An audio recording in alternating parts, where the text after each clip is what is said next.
This is a code challenge for white. So white's I space by itself doesn't work because you might be thinking this move. But black can come in this way, and this is not a seki because eventually black can Atari from the outside, and this will be a straight 3 pattern, a dead shape. And the problem with this setup is that white also cannot exploit black's weakness here, right? The move is to throw in here and Atari from behind. But number 11 does not work. Black can capture here. So the sequence matters here. What white should do is to push here first. Black should block. You should consider what happens if black plays here instead. But of course, white can threaten to break out, and black will be captured very easily, like this. So number 2 will fail. So number 2 will probably be here. Now what happens is that white should stand down here and threaten to play this, throw in, and basically a connect and die. So black must do something here, right? So if black connects here, now white can actually live by making this into a rectangular 6 shape, right? No matter what black does, plays in the middle, you just play in the middle, play here, white plays here, and white will be able to live. So what's black's strongest response to make this into a ko?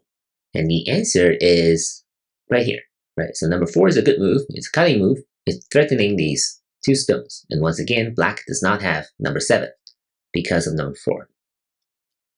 So the best white can do is to play here at number 5. And what happens now is that black can Atari at number 6. And now whites must play right here, number 7, to make this into a ko. Of course, you can play here as well, threatening this whole group. And now number 9 can make this ko.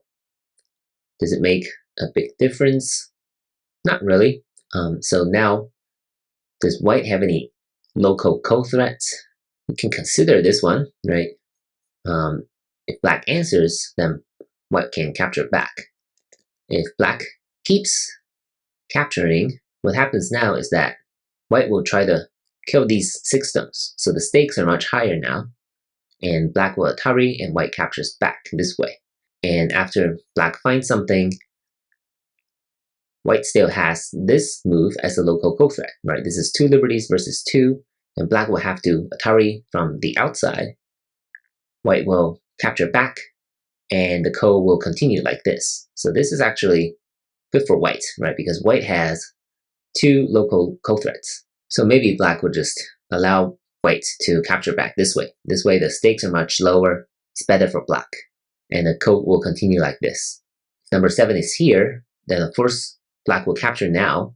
What happens is that white can have a couple of local ko threats here, right? Number 9 captures back. But the problem with number 9 is that black can actually play here, and white will be dead, right? If you capture here, black will capture, and white is already dead. You cannot find an extra real eye here, and this is not even completely 100% real eye here, number 8. And you connect here, black will just connect, and now white will be dead. So actually, white needs to be careful.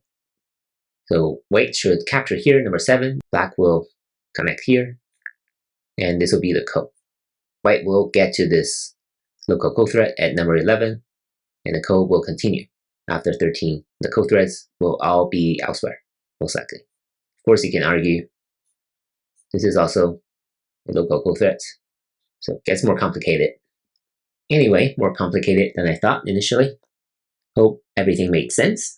If you have any questions, please let me know in the comment section below. Good luck, and thank you for watching.